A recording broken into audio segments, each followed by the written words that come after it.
make sure to follow us on Instagram at Whistlethrowers. It's a great way to interact with our show. Our DMs are always open for questions, topic discussions, and more. You will be able to find our new episodes and other announcements there. Jeff Saturday should never coach an NFL game for the rest of his life after this game. Thanks for tuning back to the Whistlethrowers podcast. This is Jack Mubarak, joined by Jack Slaymaker. Nathan Kaczynski. And we got a lot to talk about, but first we'll start with the World Cup. It was probably the greatest game I've ever seen in my short time on this earth. And there was a lot to go into. There was literally everything a sports fan would want. You had overtime, you had penalty kicks, you had misses, you had stories like Messi finally got his World Cup. Does this end the debate between him and Ronaldo? It has to put a huge dent into it for Ronaldo. In my opinion, definitely, though. I think that what Messi has accomplished in the entirety of his career, and obviously now capping it off, winning the World Cup, which is something both of them have been eager for their entire careers, and Ronaldo was so close this year. I mean, we all felt terrible for him, like watching him walk off the field after that and stuff, but, for Messi, it is what it is, and I think that it cements his legacy. I think that in terms of careers and accomplishments, Messi definitely is more deserving of the GOAT title than Ronaldo, I would say. But obviously not a knock on Ronaldo at all. Ronaldo's had an exceptional career. He's an exceptional player, so. Yeah, I would say the fact that Messi stepped up in this stage in a final and was able to will Argentina to win the World Cup cements anything that Ronaldo has done at the World Cup level. Now, Ronaldo has done so many great things in soccer, but I also want to point out the fact that Ronaldo's legacy as a teammate has really gone down this year too, with the way that he's left Man United, the fact that he's now totally jumped ship from any known league to go to Saudi Arabia to now play, and it feels like he's now just playing for money, where Messi, it still feels like he's playing, this was his legacy, and you felt that. And also the fact that Ronaldo ended up getting benched halfway through this World Cup and having to come off the bench in the quarterfinal and knockout stage, which just shows that I just feel like that Ronaldo's will is not there anymore. Yeah, I can definitely sense that, Yeah, and it's weird because I've never seen this from Ronaldo before. I remember back in, I want to say it was the 2018 World Cup where he scored a hat trick against Spain. And the game ended in tie. If it wasn't for him, Portugal would easily have lost. Yeah. And that's the whole thing. If Ronaldo doesn't play for Portugal, Portugal's nowhere near the level where they are. Or even if Messi doesn't play, I feel like Argentina would still make it to the knockout stages, but they wouldn't go this far. Yeah, no. And they definitely wouldn't have won the World Cup against France. And I would say a much more technical French team than they are. Yeah. The fact that this is a French team that won in 2018, they still had a lot of the same players. Yep. It felt like they were still the favorites, even though Argentina had Messi. Yeah. And it seems like Mbappe has been like the most unstoppable force in soccer thus far, and the fact that Messi's team was able to overcome it, because like obviously Argentina went up 2-0, and then like Mbappe comes way at the end and like steals it at the end, which that was exceptional. Like he did the free kick first, and then he had the kick that was, I believe, 80th minute or 89. Something like that. Yeah. It was very late after the penalty. That, like, in all of sports, it's rare to find a player that can just completely dominate and take over a game the way that Mbappe did in the end there.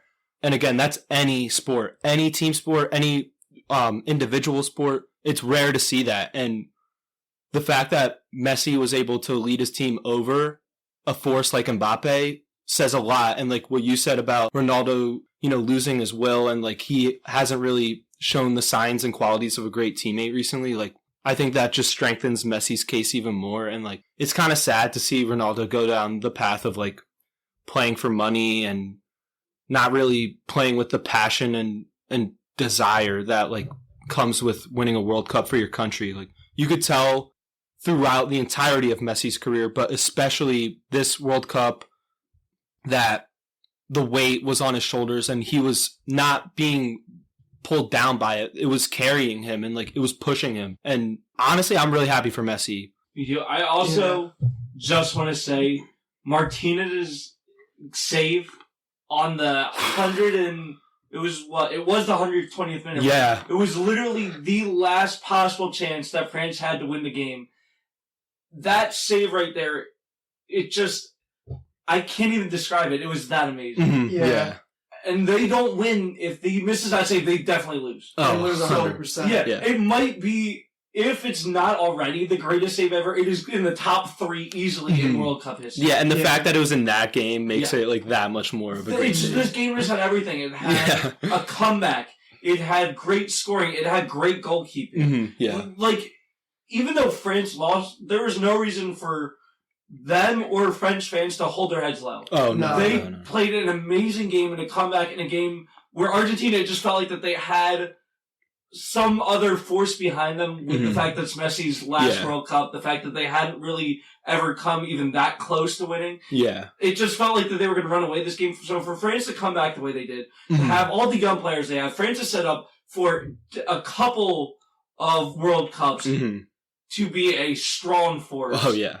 And it's going to be very, very hard to beat them. Yeah, you could argue they could be the favorites for the next 2 or 3. I don't see why they shouldn't be. Yeah. The fact that Mbappe is only 23 and is still playing 2 World Cups is amazing. Yeah. And so I've always been like a very big Ronaldo fan, and I can't really make the argument to put him above Messi anymore. I think from a talent perspective, I think Ronaldo is the better player, but he relies on his athleticism way more than Messi has in his career, and you see that like he's got completely like torn down in recent years, and granted he is 2 years older than him, but we're probably not going to see Messi go way down the way Ronaldo did when he turns 37. So what I'm saying is like, I think that the debate is over between the two, but I will give Ronaldo the benefit of the doubt. Messi has always had better international teams, and Ronaldo definitely had to do a lot more carrying, but Messi did the ultimate put the team on the back for the final game and get them over the hump, because he was the only bright spot like after the game was tied. Yeah. Because that was like the third lead that they had, 2-0, that they allowed a tie to happen. Yeah. And granted, they still won every game, obviously, after that, but France in overtime looked like they were going to win like by a lot, and it took like a miraculous save to keep them the penalties, and everyone on Argentina made it, and that's just what did it. Like, everyone just playing through Messi and like his effort, but it really took like an insane comeback attempt from Mbappe to like almost save the game for them. He is, like I said, he's just an amazing player to watch. France is out for a very long time. I will also say this was an interesting World Cup in that the next one's going to be hosted by the United States. For the most part, Mexico and Canada are hosting a couple of games, but most of it's going to be the United States. So from the United States perspective, they've got a couple of young players, obviously. Pulisic was amazing throughout it. They had Matt Turner played very, very well up until the Netherlands game. Trey Adams. Yeah, so they've got some young pieces. So this was a good showing out, but they're going to have to be consistent. And you're seeing some of these other teams, they're not going away. Mexico's going to still be very consistent. Canada missed the World Cup for one of the first times ever. They're definitely going to be fired up to be playing. So you can feel hopeful for the United States, but at the same time, you have to realize that there's a couple of teams that are going to be very, very willing to get back out there. Right. And like you said, like Mexico and Canada are hosting some, but it's going to be mainly played in the U.S. And at the same time, it's not like that's untravelable for Canada and Mexico. You know, you could argue that that's sort of a home World Cup for them too, you know. Especially if they're playing games in Los Angeles. I don't know. Like, we obviously don't know where these games will be played. Yeah. But if you're playing games in Los Angeles, it's a very big Latin American population. That would almost be a home game for Mexico if they play there. Especially if Mexico somehow made it to the final, because that's in SoFi. Yeah. Any games in Seattle is going to have a lot of Canadian fans coming down from Vancouver. Yep. So, yeah, that's a very good point that it's going to be a home game for any of these three teams, no matter where they play. Yeah. And that's just going to make it so much harder on everyone else, especially coming from Europe, because even though this game was in Qatar, it wasn't that much farther of a travel for some of these European teams. Yeah. And it's been mostly it was in Russia and then in Brazil. So it's been spread out a lot.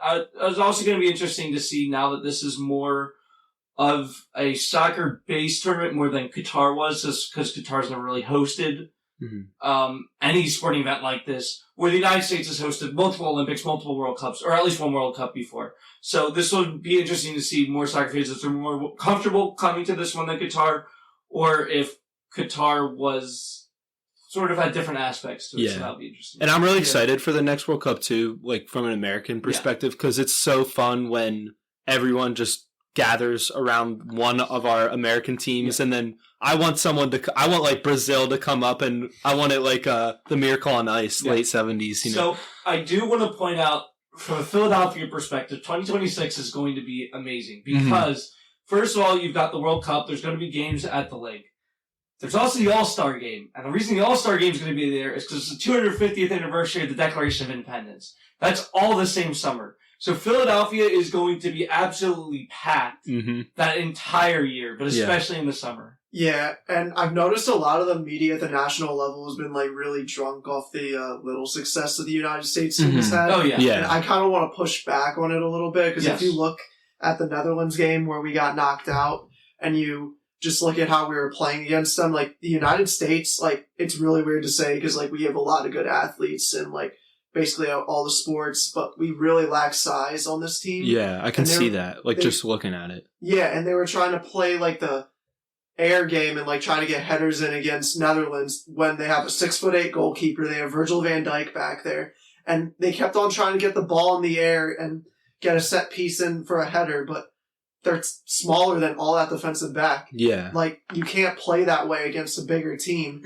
And I think, like, we have a lot of talent, years to develop, but I think if you don't get size, then I don't know about a deep run, even on home field. Yeah. Neither do I. And I will say I've been one of the United States' biggest critics. I am not a huge United States soccer fan. I have family from England. I'm a huge England fan. Wayne Rooney was my favorite player growing up. Landon Donovan was a close second, but Wayne Rooney was the reason why I'm a Man United fan. He's a big reason why I'm an England fan. Yes, the United States tied England. But United States fans are acting like that was the biggest win ever, and it was a 0-0 tie. Yeah. England went on to then go, like, they made it past round of 16, easily passing Senegal. And then they ran into a very tough France team, and they were very competitive. The United States would not even be close to France. Yeah. Probably would have been a 6-0 loss. Yeah. Well, going back to that game, that was like the best the U.S. could have played and the worst England could have played. And it ended in a tie. Yeah. It was not a win for the United States. And then after that, in the Iran game, they were also very, very bad in the second half. They scored a very nice goal by Pulisic, and that was it offensively. Defensively, they barely hung on by a thread. If it wasn't for that non-penalty call in the box, it would have been a tie. Yeah. And then they wouldn't have made it on. Which, debatably, that should have been a penalty. Had it not been the same ref for the Ecuador-Qatar game in the first game where he didn't call a foul, it should have been a penalty in that box. So the United States probably would have even made it on had they had a different ref. Yeah, they play on way too much momentum, and when it doesn't go that way, the other team just gets a nice, fast break. Which is why Netherlands was able to win. Was it 3-0? 3-1. 3-1. Yeah. Okay, yes, the United States, they scored a late goal, but still, it didn't make a difference. Yeah. Netherlands controlled that game all the way through. Yeah. So, I think we covered the World Cup. That was a great World Cup. Yeah, that was a great World Cup. It was, with everything going on, I wasn't sure how it was going to shake out. This was debatably, I know FIFA always says that every World Cup is the greatest World Cup. In the games itself, this might have been the greatest World Cup ever played. Yeah, probably. I can't argue that. Yeah, it kind of sucks that it was like dwindled to Qatar and not somewhere better. Yeah. Yeah. Agreed. So let's transition to the NFL now. So the biggest game this week is definitely Eagles-Cowboys, and Jalen Hurts is most definitely going to miss this game. Well, we'll put it at 95% chance he's going to miss. Yeah. If it was up to him, he'd be playing. Yeah. Yeah. Now, as an Eagles fan, I do not want him on the field, and I probably don't want him on the next 2 to 3 weeks. I think we should just rest him, because is it really ridiculous to not trust Gardner Minshew to win one more game? No, I definitely agree with your point there. Like, if Hurts is healthy enough to play and you still need that one win, if he gets cleared by doctors, I say play him, but I agree with you in the sense that if he's not healthy, don't play him. There's no reason to risk it right now. And like you said, Minshew is more than a serviceable backup. Way more than serviceable. Minshew could start on plenty of NFL teams right now. Yeah, he's going to next year too. I mean, when you look at his stats in Jacksonville, it was a depleted roster, a depleted organization, and Minshew still put up good numbers. He threw for 2,900 yards, I believe. He had over a 90 QB rating. And his record wasn't that bad. It wasn't bad. Like, there was that one year where everything collapsed. Yeah. And he was basically the sole reason why they were in any games at all. And he still played well. Yeah. So there's no reason to assume that Minshew is going to be a huge drop-off from Hurts. Like, I know Hurts is playing like the MVP, but sort of what Micah Parsons said applies to here. Yeah. You know, I don't think Parsons was saying that Hurts isn't that good. Like, I think he acknowledges that Hurts is an exceptional player. But what he was saying about the system is true. The system is amazing. The talent around Hurts is amazing. So I don't think it's that unfair to assume that Minshew can come in and win the game on Saturday. Yeah. And then if you do that, there's no reason to play Hurts healthy. And now that you brought it up, I don't want that to be like in Hurts' mind that he needs to go out there and like shut up Parsons in particular. Yeah, and like I thought about that too because obviously when the news came out that Hurts was probably going to miss the game, like it kind of felt like the sky was falling, but you know, an hour or two goes by and you relax and you kind of assess the situation again, but that's one of the things that crossed my mind was like, are we going down another Wentz-Foles situation? And here's why I don't think we are. Jalen Hurts. Jalen Hurts is not mentally soft like Carson Wentz was. He's going to, and he didn't tear his ACL. I mean, he sprained his shoulder. You know. His non-throwing shoulder, too, which is, had it been his throwing shoulder, this probably would have been a much bigger deal. Yeah. Chance of him coming back with it, like there would have been no talk of him coming back. The Eagles definitely would have shut him down the last game. With I will say that I've had a lot of shoulder injuries, so it's sprained. Thankfully, that's not like a huge deal. But with shoulders, you just never know. Yeah. I mean, the fact he's a quarterback, it helps a lot. The fact he's not throwing helps a lot. If it's a defender, it's probably much more severe to have a sprained shoulder just because you're not going to be able to tackle as much. The chances of you re-injuring are very high. Mm-hmm. But it also shows that the Eagles' offensive line needs to better protect them, and there's also needs to be talk about how much Hurts is running the football. Yeah. Uh-huh. I don't think that him running the football is good long-term for the Eagles winning. I understand doing it in short goal line situations or in the red zone, that's fine. But if you're doing it all the time, he ran the ball 17 times. That's not okay for a quarterback to do. Yeah. Because he's done that multiple times this season. And eventually it's going to catch up to him. He's a very physical guy. He's built very well.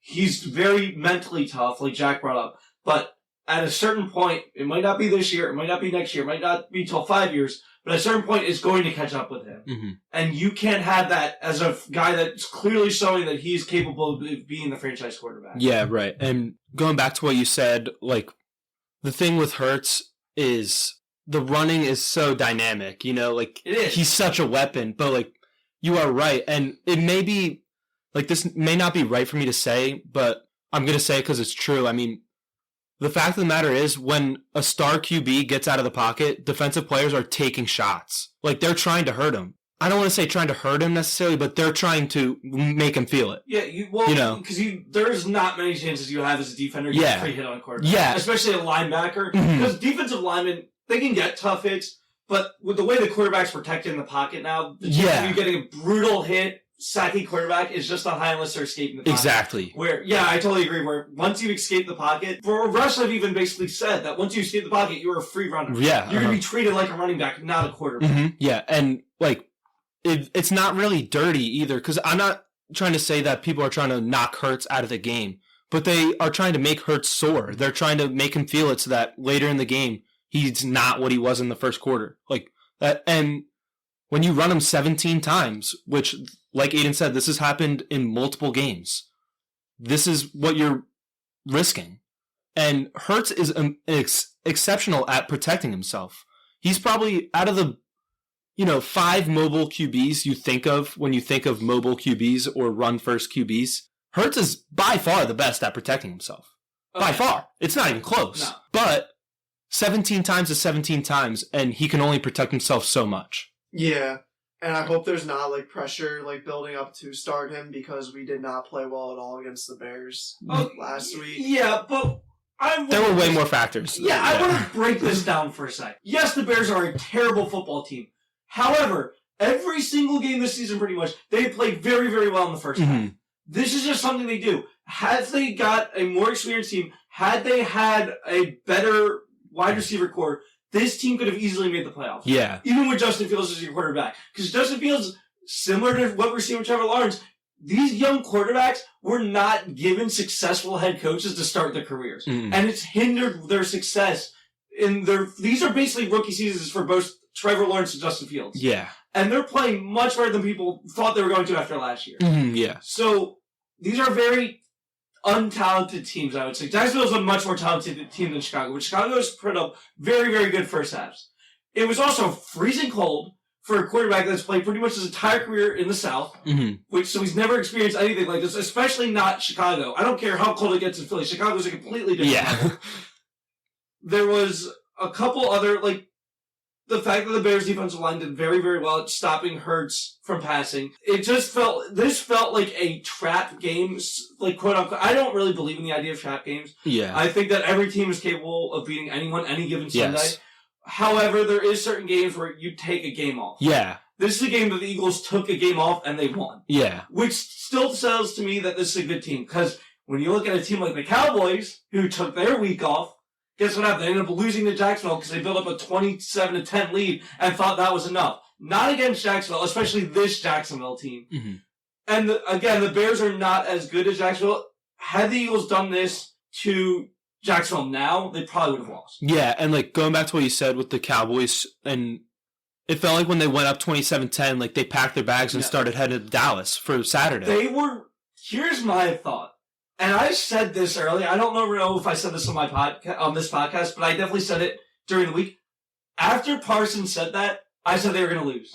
Because it felt like that they were so focused on the Eagles game that they were skipping over a very hot Jacksonville team. Yeah. And it felt like a classic Mike McCarthy game. Yeah. Where, it's okay, because we're playing a team that we're so much better than, so it doesn't really matter what we do this week, because we're still going to win. And this is why the Cowboys consistently lose big-time games late in the season and in the playoffs. Because they build up big leads and then decide, we can focus on next week now because we've got this and that. It's why they lost to the 49ers last year when they built up a decent lead. It's why they lost to Jacksonville now, and it's why they've consistently lost in the last 25 years. Yeah, and building off that, what was the mindset of Eagles players this week? They were focused on the Chicago Bears. They knew this was going to be a tough game. They were hounded all week from that Parsons comment. All week. Every day, someone got asked about it. And every single time, it didn't matter who answered the question, it was, we're focused on Chicago. That's a Super Bowl team. Yep. That's a Kansas City Chiefs. Yep. No. Dallas, on the other hand, you're right. They let up. They decided Jacksonville's 5-8. We don't have to worry about them. No, we've been saying it on this podcast all year. Detroit is a team that's better than their record, or was at least, because now they're 500. Yeah. When they were 1-6, we were saying they're better. Jacksonville is now 6-8. Is that what they're Yep, 6-8. 6-8, and very capable of making the playoffs. One off the AFC South lead. We've been saying it all year. Jacksonville's better than their record. Yeah. Honestly, Chicago's better than their record. Easily. Jalen Johnson, wow. Jalen Johnson is incredible. Yeah. The cornerback for the Bears, young corner. A.J. Brown had a career high in receiving yards, but that is not a testament to what Jalen Johnson did. Jalen Johnson was exceptional. Now, the Bears, like I said, the Bears are a very young team that are still rebuilding, have a very young quarterback who still needs to learn the game. And they're 3-11, but they've been competitive in a lot of games. Yes. Most of their games have been one-score losses. Outside the Packers game on Sunday night, which they always lose to the Packers, and even that one was close until the second half. Yeah.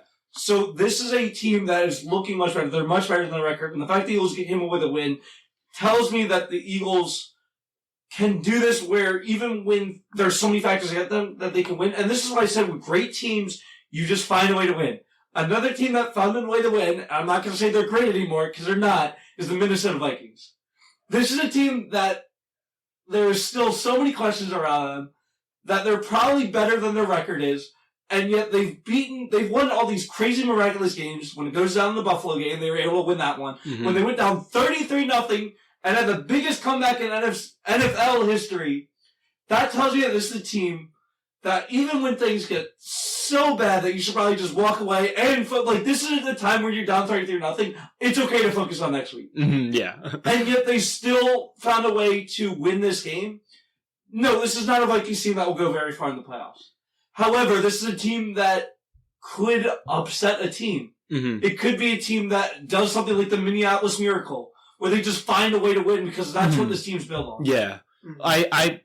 I sort of agree with you. I think the Vikings are really close to being in that upper echelon, but they're just off it. And I think that whatever playoff game they play in, whether it's a win or a loss, it's going to be a really close game, a really hard-fought game. Like, I think Minnesota's going to put up a fight, but I do think they are like right below Dallas, Philly, and probably San Fran. So I believe the Vikings will get the 2 seed. Yeah, they're going to get the 2, yeah. It's close with the 49ers, but now that they won that game, I think it's much bigger for them. Yeah. They're probably going to, at this point, they're playing Washington, who's the 7th seed. They're probably either going to play Washington, Seattle, or Detroit. I think they win that game. Yeah. I think the 49ers win their game, too. So I believe it's going to be Minnesota, San Francisco, which will be a very interesting game if that's how it shakes down. I feel like the 49ers should kind of, not easily win this, but they should win this. But this is a game that Minnesota has won all season long. Yeah. Like, this is how their season is shaking down. Is, we're playing a much better opponent. There's no shot the Vikings have a chance of winning this. I was laughed at for saying the Vikings are going to win the division, and here they are. So I feel like that I'm one of the few people that I actually had faith in this Vikings team. And again, they're not going to go on a deep playoff run. I don't believe that. I don't believe they'll make it to the NFC Championship game. But they could. And that is not something that most people thought about this Vikings team at the beginning of the season. Yeah, no, they definitely can. They can get there. And you 100%. brought up the 33-0 comeback, and I got a graphic of all the biggest Matt Ryan blown leads. So let's start with Atlanta versus San Diego Chargers. At the 5-minute and 59 mark in the fourth quarter, they blew a 10-point lead. And they had a 17-0 lead on the Miami Dolphins by the third quarter, 12:50 left, blew that lead.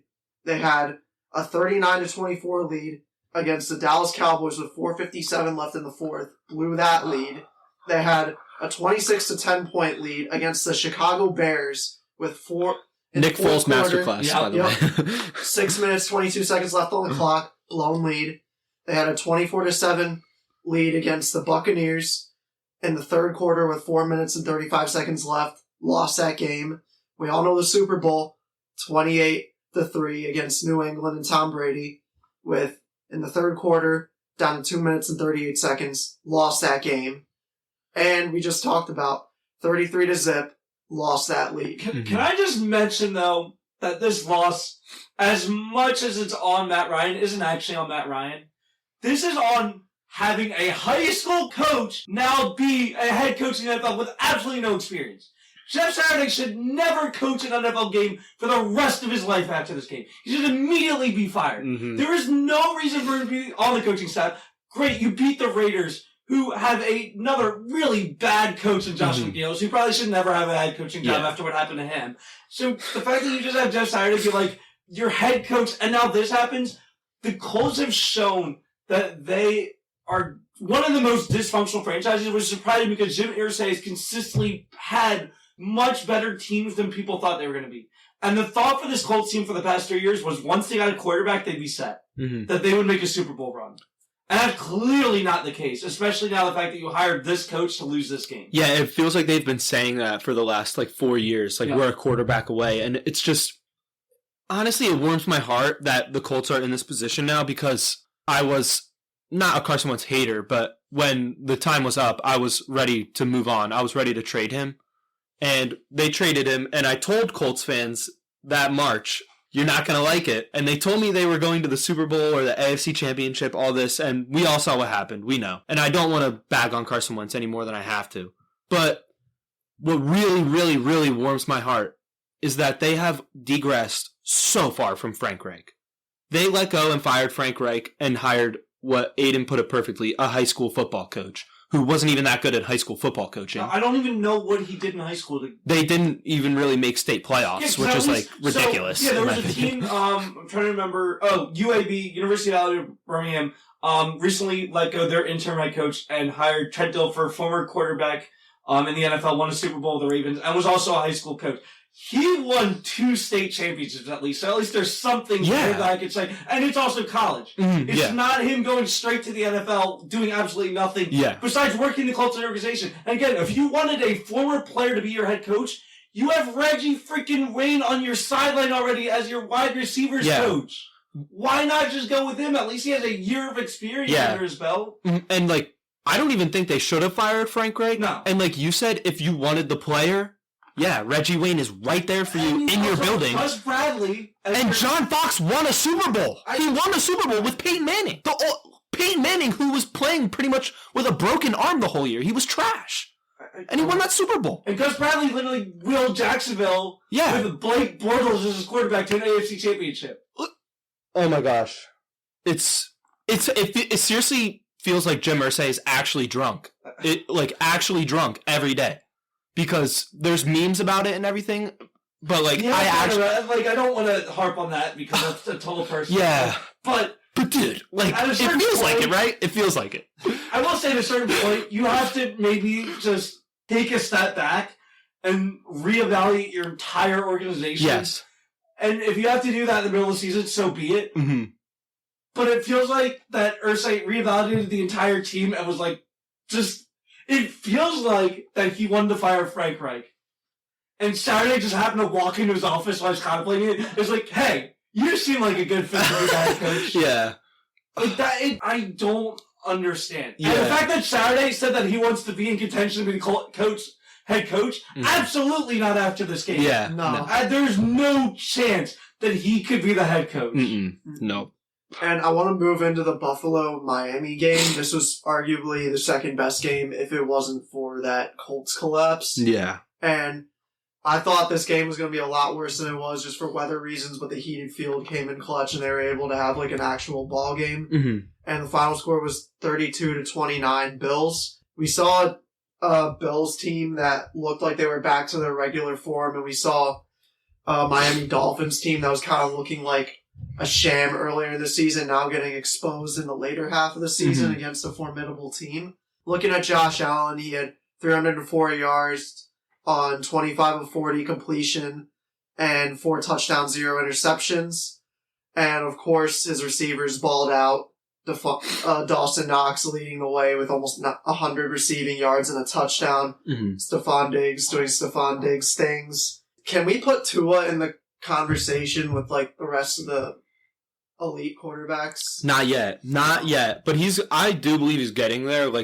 I think that last year to this year, Tua has made some improvements, but it was clear in that game that there's another step for him that he needs to take if the Dolphins are to be where they want to be, which is on the Bills level. And they played them really close. They were up 5 going into the 4th. I don't even think Tua didn't play bad. No, so I just pulled up his stats quickly. Mm-hmm. He was, 17 of 30, which again, for as cold as it was, that's not awful. It's not 234 yards, which this is a running team, so that makes sense. 2 touchdowns, no interceptions. Yeah. So he did exactly what he had to do to manage the game and the temperatures that it was at. Yeah, and it's I feel like that's where he's at this point in his career, is he won't lose you games, but there's still that step for him where I feel like he can win the Miami Dolphins games. I think he can get there. Not yet. He's not there yet, but he can get there. And Miami has Chicago. Honestly, the Chicago Bears should really take a page out of the Dolphins playbook here. I think Fields has more upside than Tua right now. I think Fields could be a way better quarterback than Tua is, and I think the team that Miami has built around Tua is perfect for Tua, and Tua's playing really well with it.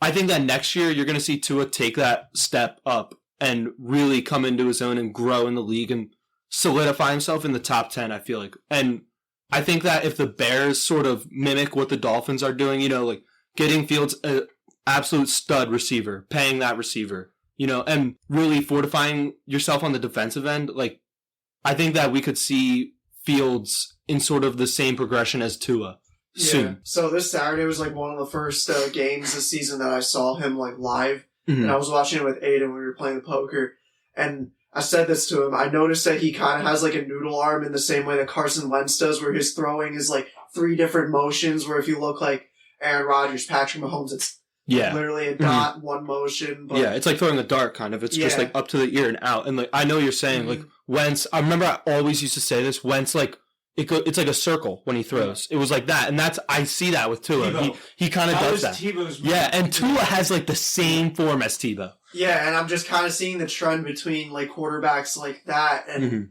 it just kind of scares me. If you have receivers like that, and there were some throws in that game that, like, if you weren't throwing to Jalen Waddle or Tyreek Hill, they wouldn't have caught it, and it would have been all Tua's fault because he was throwing behind Tyreek in stride. He was throwing above Jalen Waddle in a jump ball. Like, I know the weather was terrible, but he has to work on his accuracy. And you've seen that, like, we've seen that in normal weather games from Tua, and, like, that's kind of where I'm saying, from Hurts last year, you kind of had the same thing where it was like, he needed to just get the ball out a little quicker. Yeah. Like, the decision just needed to be made faster. And that's kind of where, like, I saw what you were seeing. Like, Tyreek had to stop his route and turn to get the ball. That's where he's open.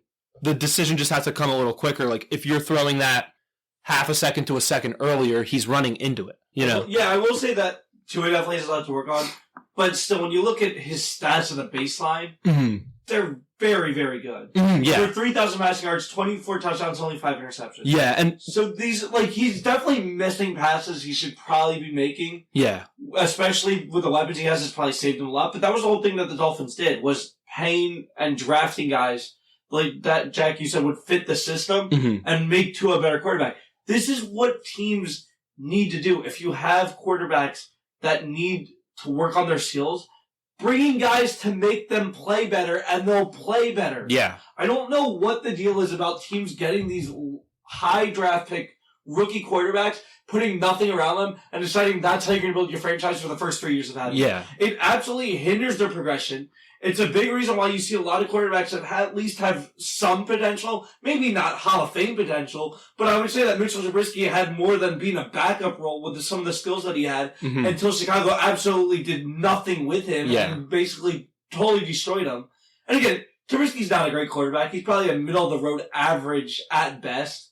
He fits well as a backup, but I feel like he could be a much better starter had the Bears actually given him a better start to his career. Yeah, I definitely understand that. And, like, with Tua, too, it's like, I completely agree with you. Like, his stats don't even look that bad. And, like, people are only going to look at the extremities, like him throwing an interception or, like, those balls that just flutter and fall short. People are only going to look at that. And it's like, that's so, like, how do I put this? It's just weak and lazy, kind of. Yeah, I will say that one of the worst passers in Jimmy Garoppolo is on a team that's 10-4, considered a Super Bowl contender. And Jimmy has nowhere near the amount of talent or skill that Tua has. Yeah, Tua has a ton of skill. Say that Jimmy Garoppolo, I know I sound like a Jimmy hater. I am not a huge fan of Jimmy Garoppolo. I'm very willing to admit that. However, I'm not a big fan of him because he's not that good. Tua is a much better quarterback on a team that is definitely struggling right now, for sure. And they beat a lot of teams that they probably wouldn't beat now, earlier in the season. They beat the Lions 31-27, a very close game, and those are games that the Lions are not winning. Yeah. They barely beat a Bears team that, I wouldn't say the Bears beat them now, but even that was that close. And then they beat a very bad Cleveland team and a very bad Houston team, and now have lost 3 straight to playoff contending teams. Yeah. This is where I think the Dolphins have been and still are. They're this very weird middle of the pack. Maybe you make the wild card, but you're not really that good to make a deep playoff run. Yeah. I think part of it's maybe their division. As bad as the Jets and Patriots have been playing recently, to play those 2 teams and the Bills 6 out of your 17 games is not easy. And it takes a toll on you. And then to play teams that are a much better caliber than you, it's going to be tough to win. Yeah. Making the playoffs is going to be tough for them, too. They've got Green Bay, New England, and the Jets. I think as long as you win, right now they are 8-6. I say you win at least 1, you got a pretty good shot. You win 2, basically you're in. Yeah. Green Bay, I hate to admit it. I don't know. I really don't know. They're 6-8. I thought they were out after the Eagles lost. I really did. But the way that it's now shaped up, with the fact that the Lions have gotten hot, Seattle's cooled down. I mean, the Lions play Green Bay the last game of the season. I feel like that's a game that could potentially say which team makes the wild card. Yeah, 100%. And that's going to be in Lambeau, right? That's in Lambeau? Let me pull up. I'm 90% sure that's in Lambeau. It is in Lambeau. Yeah. So that's going to be pretty tough. The thing is, for the Packers, they're playing Miami, Minnesota, Detroit. I think they beat Miami. I do. I think that Miami's just flattered to the point now where you have 3 straight losses. You're playing a team that still feels like they've got a shot. Mm-hmm. They might make it in. There's too many questions for me about Detroit and Seattle to say they're a lock. Yeah. And I think Washington's completely fallen off after the Giants loss. I don't see how they make the playoffs. Yeah, and I want to touch quickly on the Jets reinstating Zach Wilson and then guaranteeing he's starting the next week. Do you guys think that's the right move for the team? There's so much turmoil there surrounding the QB. I don't think this was the right move because I think that the team itself has made it clear they don't want Zach Wilson as the QB. And by that, I mean the players. I think that they have made it abundantly clear that they would rather not have him as the quarterback. I think that is in terms to his play on the field and his personality. I just don't think that the team likes him. You know, obviously Mike White suffering the injury hurts because Mike White would be the starter. He played really well when he filled in, and he would be the starter for sure. I don't know. I know Saleh came to his defense this week. I don't know if it's the right move, but at the same time, I sort of feel like it's the only move for them. It's not a good move. Yeah. It's absolutely not. And here's why. Because you have Joe Flacco still on your team. Could you possibly justify putting in Joe Flacco? Honestly, I forgot about him. I would rather have Flacco as my starter. Yeah. Yes. On the brink of a playoff run, Zach Wilson has proven that he cannot lead a team at all. That he can't take accountability. And frankly, is not much better than Sam Darnold was when he was on the Jets. Okay, can I push back on that? His record? Okay, so Mike White's record is 1-2, and Zach Wilson's record is 5-3 now at this point, if I'm correct. So, yes, he has zero accountability. He's incredibly immature, but despite his lackadaisical skill set, he does win the team games. Okay, 2 of the games he went against was a 4-point win over a terrible Steelers team and a 16-9 win over an awful Broncos offense. He's not that good. He didn't show me much last year. Yeah, he had one amazing run, and then social media lit up and said, "Oh, this could be the next great quarterback." That was his only great play, and I don't even think they won that game. And then their only other blowout wins was a win over a Green Bay team that is, we talked about, not very good, and a 40-17 win over Miami, which I don't think would happen again.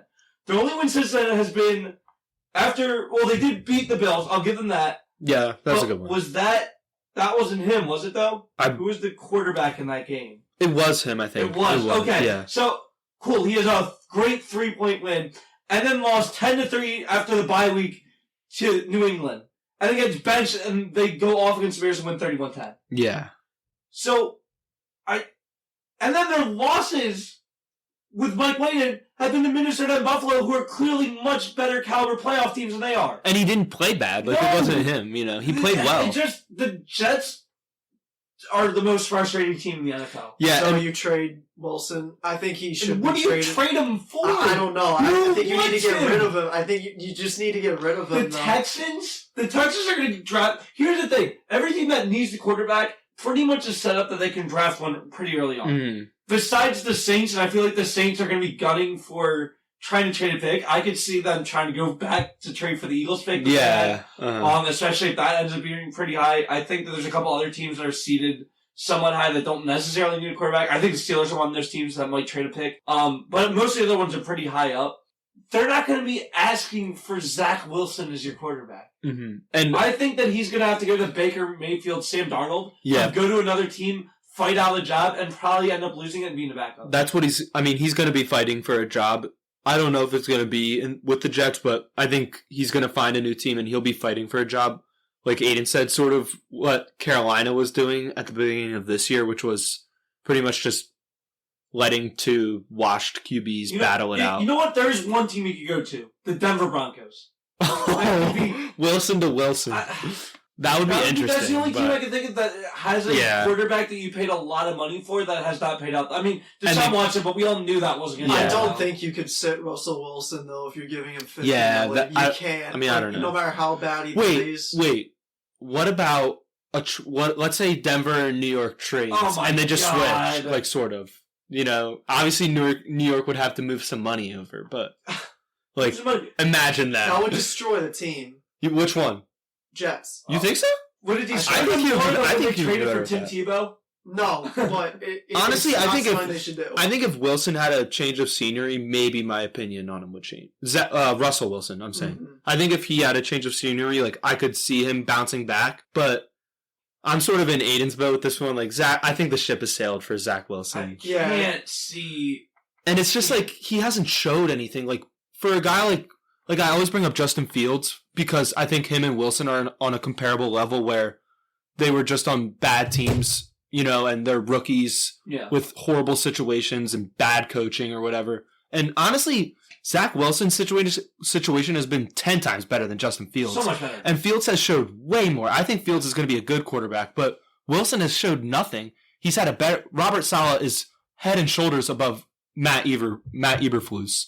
Yeah, I'm pulling up Wilson's stats right now just to take a look. Yeah, okay. And now he has a really good defense, like something Fields hasn't had, so... Let's break down how good that Zach Wilson has been compared to Mike White in winning games. So he started 8 games, so he's played in all 8, started 8. He has had a 54% completion percentage, which is god-awful. 6 touchdowns, 6 interceptions. It doesn't... He's not good. Yeah, it's just doesn't translate well. The Jets just have to kind of count their losses, and like it's better to trade Zach Wilson for like a 6th round pick right now than keep him on your roster for nothing. Like to try and see if he does something. He's not. He's not going to make it in this league. He's just not.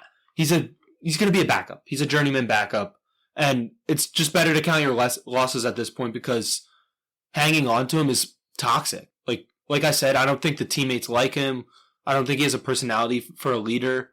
It's just not good to keep him in there if you're the Jets. So, and I mean, if you're the Jets, you could look to upgrade QB, but Mike White, why not give him a chance? If you can afford a considerable upgrade, like I think Rodgers is going to go out. If you could get Rodgers, or if the crazy hypothetical we said, which is the Russell Wilson trade, won't happen. But if it could, I'm saying do that. But I don't think going into next year with Mike White as your quarterback is bad for New York. I don't think that's bad. Yeah, the other thing that we haven't talked about with the Jets, their season totally tanked once Breece Hall tore his ACL. Yeah. That totally hindered any offense that they had because then it really focused more on the quarterbacks, which... all 3 of them have really struggled this year. Mm-hmm. There hasn't been one that is clearly better, but also Zach Wilson has clearly looked the worst out of the 3. 100%, yeah. Which, when you're talking about a frankly washed up Joe Flacco and a mostly unproven quarterback in Mike White, and you were a top 10 draft pick for the Jets and expect them to save the franchise, that doesn't give me much faith. Mm-mm. That you're not outplaying these 2 other quarterbacks and have only played a few more games and have one more He's played 4 more games than Flacco and has 1 more touchdown. Yeah. And 3 more interceptions. Yeah, and when Wentz was struggling with the Eagles back in 2020, you never heard anything about players not liking him or anything there's always... Yeah, there was some... Well, that was 2019. Before, yeah, that was 2019. There's always been a knock on Wentz's mentality, but I will say he never publicly said anything. Yeah, and what I'm trying to say is going back to that, there have been players this year who have come out, maybe not directly, but I know Garrett Wilson liked a tweet saying Zach Wilson was not a good quarterback. These things aren't coincidences. Well, it's bad when the coach says something. Yeah, and the coach said it too. And Mike, I'm saying that never happened with Wentz. Doug never said that. No, never. Right, a teammate never. I don't remember this happening with a quarterback this year. Yeah, no. It's been a while. Yeah. But certainly not that, if you want to compare it to certain quarterbacks, Jamarcus Russell, it's not. If you're going to compare him to guys, it's not a good comparison. Yeah, and that's where I'm sort of I'm in Aiden's boat. You kind of just got to cut it. There's no point. There's really no point. Now it just feels like that Saleh's gone back on what he said earlier. And I like Saleh as a coach. I think that he's a very good head coach. I think that he has turned around a future Jets team into making them a playoff possibility when I thought that it was going to take them another 2 to 3 years. However, it just feels like that him going back is going to set back the culture that he's trying to build with the Jets. Mm-hmm. Yeah. And you mentioned Rodgers earlier, and I've been hearing rumors that if Jordan Love doesn't get the opportunity to start, that he will request out. So if you're the Packers, who would you rather trade to keep the other of? Because it seems like it's going to be one or the other at this point. I think I'd rather keep Love. I think that Rodgers, in terms of Rodgers and Green Bay, I think that part of his career is done. I don't think that there's really a window for Green Bay to win next year with Rodgers as the quarterback.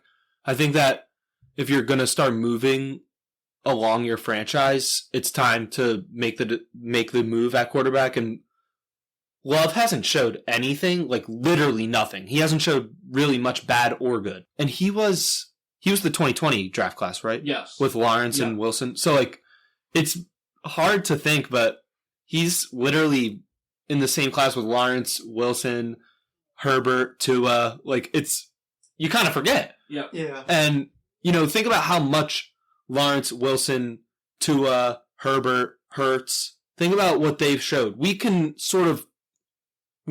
obviously write the whole career, but we know where their careers are going. Lawrence has showed that he can play in this league as a starter. Wilson, we just talked about. Tua, Herbert, Hurts, we know. Burrow, Lawrence wasn't in that one, right? It was. Lawrence I'm forgetting. I'm sorry. Yeah, okay, yeah. So, when you're. I'm sorry, Herbert, Tua, and Hurts were not a part of that class. You can't say that with Jordan Love at all. You can't really say he's on the Zach Wilson train. You can't say that. He hasn't showed anything, really. So I think that you might as well, give it a shot. You spent your first-round pick on him. Give it a shot. And what I've also heard about Jordan Love, because he was only played in one game, it was the Eagles game when he had that really nice couple of drives, including the one pretty long touchdown. A lot of what Chris Collinsworth was saying during the broadcast is that Jordan Love made a huge improvement between last year's preseason and this year's preseason. Obviously, preseason doesn't transfer a lot, but when I saw what Love has, it tells me that he has a lot more than what people thought he was going to do before this. Mm-hmm. And it's got to intrigue the Packers at least a little bit. Yeah. Because especially if the Packers miss the playoffs now, I don't think they're getting back there next year if you keep Aaron Rodgers. Mm-hmm. So I think it's time, if you think that Jordan Love is the possibility of being your franchise quarterback, you got to give him the shot sooner rather than later. Yeah. And you definitely don't want to let him walk. Keep Rodgers around for a couple of years where he's washed up and see Jordan Love totally shine somewhere else. Yeah. And I will say the Packers have been very good about this historically, of letting their great quarterbacks walk to try an unproven guy. For example, when they did it with Aaron Rodgers and Brett Favre. Aaron Rodgers was not expected to be a great quarterback when they drafted him. Mm-hmm. He was totally a late round draft pick in the first round. You thought he was going to go higher, but it seemed like a lot of NFL teams felt the same way the Packers did when they drafted him. Of here's a guy that we need to work on a little bit. That's not going to start right away. Once Rodgers had the time to develop, that made him better. I don't think he'll ever admit it because he's such a big ego, but I don't think he would have been the same quarterback that he is had he not been benched for his first 3 years in the NFL. Yeah, people forget how long he's been in Favre's shadows before he got playing time. Yeah. But personally, for me, I think it's best for Rodgers if he leaves after this season. Yeah, agreed, 100%. I don't think there's anything left for him in Green Bay. It's really hard, just considering finances, where he could go next year, but there are definitely places for him to go. But if I were to just name one off the top of my head, I would look Las Vegas Raiders, give him back to Devontae. I've got another one. Tampa Bay. I thought you were going to say Denver. Nope. I was going to say that wasn't going to work. Nope. Yeah. Tampa Bay. Because it's seeming like, and again, I don't know if this is actually going to happen, because it sounds like the most ridiculous idea ever, but there's been rumors that Tom Brady wants to go back to New England. Yeah. I don't know how true these are. Where there's smoke, there's fire. Exactly. Yeah. And we talked about this. Yes, that is true. But it just doesn't seem like a good fit. However, if this does happen, that means that Tampa Bay needs a quarterback. Yeah. And they went with a veteran quarterback before and it won them a Super Bowl. I don't see why you don't go back with another one. Yeah, I've said this, I think, a couple times, though. I truly feel the writing is on the wall for Rodgers and the Jets. I think it's going to happen. I think that the Jets are a QB away, I feel like, and Rodgers is sort of... A Colts QB away or an actual QB away? An actual, no, not a Colts QB. They do not have Jim Irsay up in their front office. So, an actual good QB away from winning the Super Bowl. And, again, I don't think the Jets are going to make, a Matt Ryan or Carson Wentz or Phillip Rivers type of move, No. The Colts were like, oh, we need a QB, and they got Phillip Rivers, who was coming off a terrible season in with the Chargers. And the fact they still made the playoffs with him. It's impressive. No, it actually is. And like even when they had Wentz and missed it by that one game, it's low-key impressive that you did that with Wentz, but no. But yeah, I've been saying this the last couple of weeks just because I've really felt like Rodgers and Green Bay was done. And like that when you know that, you're kind of like mulling around seeing which teams Rodgers would really fit with and like teams that are seriously possible of getting him. And like Tampa Bay, I think, is a really good one because that Tom Brady thing is picking up a little bit of steam. I mean, that I would not be surprised just because like it's still Bill Belichick and Robert Kraft there. So like I wouldn't put it past them that they'd want Brady back, even though like Aiden said, it doesn't really make sense. Like that you drafted Mac Jones and then he's been pretty good. Like at least a guy you would want to build around. Mm-hmm. And then like you just bring in Tom Brady randomly. Like, it's weird, but like I wouldn't put it past them. It would be such a hindrance to his career. Yeah. Honestly, I think Bailey Zappi is better than Mac Jones. You do? I think he should be starting as soon as next season, but I don't think you should bring back Tom. Yeah. For a lot of reasons, not even like just accounting for like you're just gonna squash any development you'll get out of those two guys for at least 2 seasons at least. Because Brady just shows he wants to play now that he has 0 distractions in his life. He just wants to keep playing until he can't. Yeah. So you'll get like a Jordan Love situation out of those two if you keep them. Yeah, and granted the Bucs have dealt with a lot of injuries, but their roster is sort of similar to what New England's is. It's like it's not bad, but it's also like not great right now. And I actually would say Tampa Bay's roster is probably a little bit better than New England. So like for the Patriots, like you guys said Zappi, obviously I didn't even remember him honestly, but like I've said Mac Jones to build around. Like Zappi's there. Why would you just bring in Tom Brady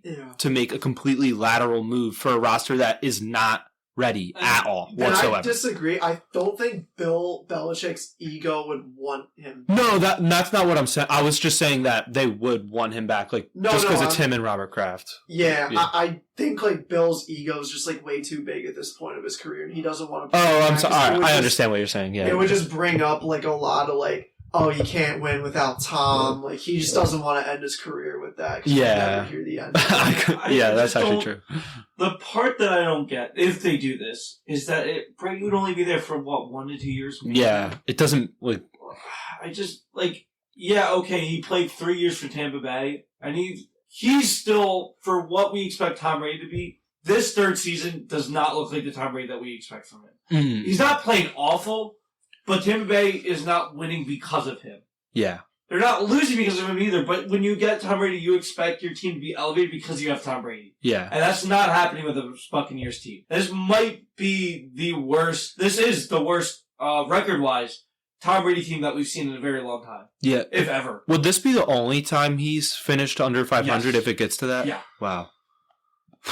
And even 20 plus years, and well, it doesn't count if he makes the playoffs, because he's probably going to make the playoffs still, just because that division. Yeah, it's so bad. But yeah, the only time in his career that he had a losing record was when he was drafted in 2000. And he didn't even start a game. He had 4 pass attempts that entire season. So since he's been the starter in 2001, he's never had a losing record, which again shows why he should be considered one of the greatest players in NFL history. Obviously, the greatest quarterback.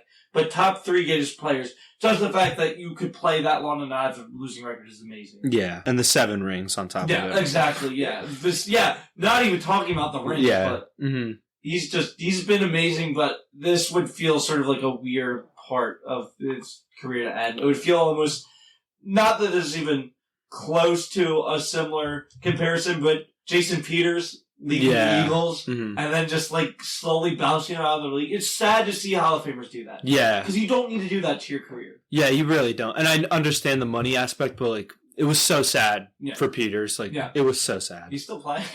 Cowboys. Dallas, right? Yeah. He looked much better, I will say, before we move on. He looked much better for the Cowboys than he did playing with the Bears. Yeah. So, yeah, he has. So, there's nothing really going on in baseball right now. We kind of like. Yeah, we put a stalemate in the hot stove, really. Yeah, and I can't really think of anything for the NBA besides like the Warriors it's not. Do we want to do a climbing quick back. Christmas Day?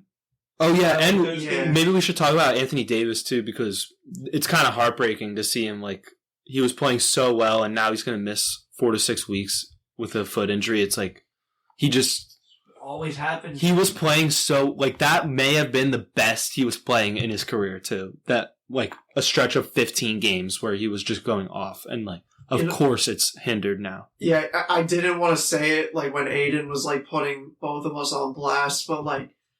It wasn't going to last forever. Like, we know, like, he's just going to get injured again. Like, I'm not saying this because I want it to happen, but, like, history repeats itself. I will say that my argument wasn't that he's the top 20 player because he can stay healthy and put up these stats consistently. I said when he is on the court, he's a top 20 player in the NBA. Yeah, and that was proven true, like, obviously. It is, but I think a lot of people like leave Kawhi out of that same top 20 because he misses like similar, if not more times. So that's what I'm saying. Like, how can you have someone in the top 20 when he misses 60 to 65% of games in every NBA season? Mm-hmm. No, I hear you. Yeah, I just don't. Besides the one run and what he did at the beginning of his career in San Antonio, I don't feel like Kawhi had that same longevity that he had. Obviously, injuries have hurt him a lot in his career. But I never felt like that he was anywhere close talent-wise to Anthony Davis. Kawhi just has that mentality of he's going to play better than he actually is because he needs to be that much better. Yeah. But when it comes to just pure skill, talent, Anthony Davis I feel like is so much better than him. Again, that's not taking away anything from Kawhi. I think that what he did for Toronto is one of the most amazing runs out of any player. To lead a team like that with nobody around him, basically. I mean, yeah, you have Kyle Lowry and a few other bench pieces. Yeah. But he took a team that had struggled throughout the entire postseason to then be in a championship team is just amazing. Yeah. And we can run through the Christmas Day games real quick. I mean, it feels like this game has started Christmas for the last couple years at least. I mean, Sixers-Knicks in Madison Square Garden. As a Sixers fan, I actually look forward to this game. Like, even if the Knicks are bad, which they aren't terrible this year. They've gone on a 7-game winning streak. Yeah, 18 and 13. They beat Warriors by 30. Yeah, I mean, so they're playing it's going to be nice because both these teams are playing their best basketball at the same time. Yeah. Like, actually, that's a good point for the Sixers too. Like, they've been playing really well lately. They're starting to get a little healthier. Embiid and Harden are back. Obviously, Maxi's still going to miss a couple weeks, but the Sixers have been playing really good ball lately, and same with the Knicks, so that's going to be a really fucking good game. I can't wait for that one. The next one is Lakers-Mavericks. Not a whole lot. I hate the Christmas game that the Lakers play in, or at least the team that is, like, super well-known nationally and is just not that good. Like, I hate this game. The NBA does it every single year, where they just put a stupid team on Christmas. And it's like, you need to stop with the catering to these big markets. Like, the NBA is a league where the fans are just going to watch the best teams play. It's not necessarily just for your team. Like, the NBA doesn't get good retention anymore. I feel like it's sort of like baseball when it comes to scheduling, where there's so many games you don't need to watch. Team. It's not like the NFL where there's only 17 games a year, so you're going to watch every single game. Yeah. It's not, the NBA doesn't work like that. It never really has. And the fans aren't like NFL fans that will just eat up any single game that's given. Yeah, and like, let's go through they have 1, 2, 3. They have 5 Christmas games. Yeah. Why would you not put the top 10 teams and just mix them up? Yeah. For that day, like, why would you not do that? And they never do it. I mean, to be fair, they made the schedule beforehand. Yeah, I understand that. Yeah, like top, at least you'll miss a few. But dude, we knew the Lakers like weeks. Yeah, well, we the pretty much saw they this missed the coming. playoffs last year, and then they're saying I do agree with that. Every single team besides the Lakers were a playoff team last year. Yeah, and like, I'm gonna cut the NBA some slack too, because like, that's the only game this year where it feels that way. Like, I mean, after the Lakers Mavericks, it gets really good. Bucks Celtics. Hold on, you could say the same about the Knicks. Like, they did miss last year. So I will say, that's kind of true. It is the Knicks. They lucked out. They did luck out the Knicks. Yeah, I did forget the Knicks were in a playoff team. I will say, however, there's a difference between catering to New York fans and LA fans. because New York has always had historically Christmas Day basketball. Mm-hmm. And it's also that this game is in Madison Square Garden. If this game was in Philly and they were doing Knicks Sixers, I probably wouldn't love it. They're doing this they're playing the game in Dallas, having the Lakers. If this game was at the Staples Center, fine. Whatever. Like, I understand you're catering to, like, if you're going to cater your market, actually cater to it. Yeah. Don't just schedule them on a road game and expect people to watch. Yeah, like, they know what they're doing. They know, like, no one wants to, like, see them on Christmas. And here's the thing, they know, the other thing, too, about Sixers-Knicks, it's only 2 hours away. They know that Sixers fans would travel to New York for that game. Mm-hmm. How many people are going to fly to Dallas Christmas Day for a Lakers team that missed the playoffs last year? Right, yeah. Yeah, it really makes no sense. Let's hear the next few. But, yeah, going to the next couple, like... Bucks-Celtics is going to be insane. I feel like they played each other at least. I was going to say that, too. So they played them last year, Christmas Day, that was the game. Mm-hmm. And they ended up playing each other in the finals, too. So these teams just have... They just happen to always be very good recently and playing in the best games possible. Yeah. And playing very big stakes. Mm-hmm. I mean... Look, it's still pretty early in the season. We're not even at the halfway point. But playing Christmas Day, that's sort of the point where you start to realize which teams are really good and which ones aren't. Yeah. Uh-huh. It's sort of like the Memorial Day of baseball where you can start looking at the standings and figure out where teams are. Yeah. Uh-huh. And I think the next game, although the Warriors haven't had a great start to the season at all, I do expect them to turn it around. And they still are one of the better teams in the league. Yeah. They play the Grizzlies at home Christmas Day. That's going to be a really good matchup, too. I'm interested for that one. That's a rematch of the playoffs last year. There is some rivalry. I was going to say bad blood is brewing there. Well, who cares about all that? And then the last one, not the best of the bunch. Bucks-Celtics is definitely the best of the 5, but this is definitely number 2, is Suns-Nuggets, which is going to be a great game. Potential Western Conference Finals matchup in Denver. Yeah. Okay. So I'm interested for that one. I think the Sixers-Knicks one is good. You know, right after you open gifts, you can... watch a little Sixers-Knicks and then take the Lakers-Mavericks one off. But 5 o'clock, I am at my TV and I am not moving all night. I'm going till midnight with NBA basketball. That's going to be fun. I can't wait for that. No, they definitely did the scheduling well. I think also when it comes to the 2:30 game, they realize that not many people are watching that. Yeah. I feel like that's why they split the game like that. Mm-hmm. Does it necessarily work? I don't think so. I think when you have big Christmas games like this, you want to schedule your best teams. Although I will say, the NFL also has a couple of games Christmas Day, and I think they're all clunkers. Okay, wait. But the NFL had the right idea in mind. Like, they put Denver and LA Rams on it, and it's like, that would have been it if they both, so the 3 games, so the one is Packers-Dolphins. I want to watch that just because the Packers are making a decent run. Mm-hmm. Dolphins are doing okay. That Denver Rams game failed so miserably. And it's like, your head was in the right place. It wasn't the right idea. However, you're banking on the fact that the Broncos are going to do well. The first-year head coach, which I still pick the Broncos to finish last in that division. Because that division was too tough. So you still had a team that most people, if they were rational, which apparently a lot of Vegas wasn't because they were super high on this team. Yeah. I still don't get it. The Chiefs were clearly the superior team. Yeah. The fact that anyone was betting on any other team to win the division is... I will never understand that. However, this team that I thought was going to finish last versus a team that is coming off a Super Bowl winning season, which most teams historically have not had good years after winning Super Bowl. Yeah. So this game, if you were to look at these 3 games and say which one felt like it's going to be a disaster, this is going to be the one. Mm-hmm. And then the later one is Buccaneers-Cardinals, which, again, NFL had the right idea in mind. These are 2 playoff teams. Yeah. A young quarterback in Kyler Murray versus a superior quarterback, older quarterback in Tom Brady. But this would have been you got it right in superior. Yeah, superior, yeah. But older, more experienced, whatever. In Tom Brady, this was going to be a game. Hey, let's see what Kyle Murray can do in a big stage like this. Wait, is he even going to play that game? Well, now he's not. Yeah. But that was the idea behind it. Now we're going to get Colt McCoy versus... Oh, great. The intriguing matchup of the week. Yeah, that's Trace McSorley. And then, it gets better Monday night because we got Chargers and Colts playing it out. So after Saturday, I will never say for fans to skip games. I'm a huge sports fan. I'll watch whatever's on. Mm-hmm, yeah. Because I'm a sports fan. However, I'm not going to totally slam anyone if they skip these last two games after the 1 o'clock Sunday game. Yeah. Like, if you just want to watch the NBA games, absolutely do that. Do not even attempt to watch these football games because they're going to be so bad. Yeah. And the Monday night game, just find an NHL game or college basketball or literally anything else besides. Yeah. Some reality TV. Yeah, dude. exactly. Don't maybe watch the that. Bachelor's film. I don't even know Just if I be would with watch the it. family. Yeah. Right. No, this is a game where it's like, I will not be watching this because I just don't.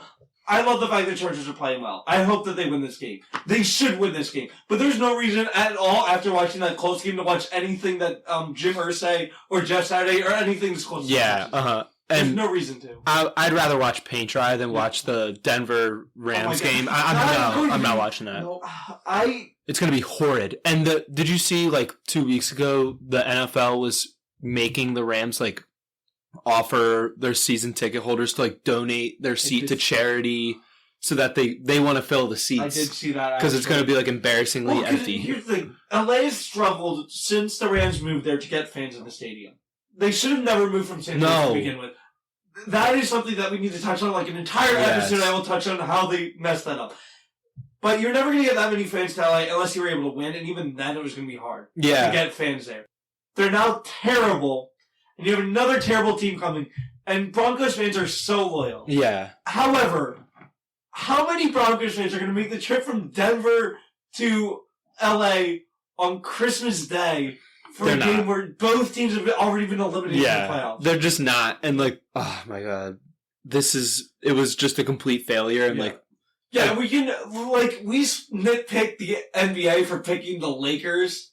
Yeah. This game is, And, like, going back to what you were talking about with the Rams moving from St. Louis to, it made no sense to move two teams to Los Angeles at that time because there hadn't been an NFL franchise there in, like, 30 years. Yeah. So everyone that was in LA had moved on. Yeah. Like, they had found their new teams, and the new generation of LA was not a fan of the LA Raiders. They weren't a fan of the LA Rams. They were gone. They were finding their own NFL teams. And the Chargers had ties for 2 years before they moved to San Diego. Yeah, and so to move two franchises into that big city with a scattered fan base, I'd say, it really didn't make much sense. No. Like, I understand the draw to the big market, but, like, if you were smart about it, you wouldn't have moved the Raiders or Rams. Here's what I will say. Southern California is baseball and basketball. Yeah. It is not football. Football is Northern California in the Bay Area. Mm-hmm. And there is a open space with the Raiders moving out. I wouldn't be shocked if, I would say especially the Chargers, look into building their own stadium. Mm-hmm. It's never going to be publicly done. We already know that. So if you want to move to Oakland, you're going to have to privately build the stadium, which I know owners don't like doing. However, it would be so much better to see a fan base that is passionate about your team than a half-full stadium in LA because the Chargers have absolutely less fans than the Rams do, and the Rams already don't have that many fans. Yeah, and it's like, in that huge palace of a stadium, it makes it that much more embarrassing that you can't fill it up. Because, like, thinking about that from an Eagles perspective, if we had that stadium, I would never leave. No. Ever. No. None of us would. No, and that's the whole thing. Like, there are so many passionate teams with fan bases that want their teams to do well, and then you just have these teams in California. Let me just say LA. Because 49ers fans are awesome. Yeah. Raiders fans were the best. They were the best. It is sad what the Raiders did to that organization, that they forced the city to draw their hand and then move out. Yeah.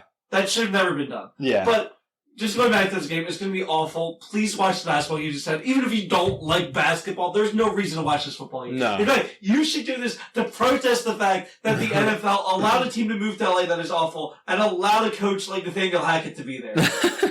Yep. But yeah, that's all I have from that aspect. So, I don't got anything else, you guys? No, I mean, college basketball is sort of on a low hum right now, so nothing conference play will be starting. Yeah, once conference play starts. Yeah, there's been some good non-conference games. Yeah, like Alabama and Gonzaga played the other night. That was a good game. Brandon Miller, freshman for Alabama at 36. He looks exceptional. Yeah, there's definitely a lot of good college basketball being played, but it will definitely pick up I usually start paying a lot more attention once conference starts. Yeah. Just because that's how many teams you play. That's when you know the seeding for March Madness. Because at this point, it's more just... It's kind of fun. It's kind of for fun. Like those tournaments with the non-conference games they're fun. By now, all those tournaments have passed. Those are usually Thanksgiving ones. Yeah. So now you're just sort of playing. You're finishing out your non-conference schedule before you get into your schedule. I know the A10 starts New Year's Eve or around New Year's Eve, so I'll be paying attention to that. The Big East has already started some of their conference play. ACC starts next week, I believe. Yeah, so it's coming up where paying attention to college basketball is going to be really, really big. Yeah. And it's crazy to think about, but March Madness is less than right around the corner, 3 months away. So we're right at that big part of college basketball where it's going to be interesting to see how it shakes up because there have been some interesting teams for sure. Yeah. Houston is still way up there in the rankings.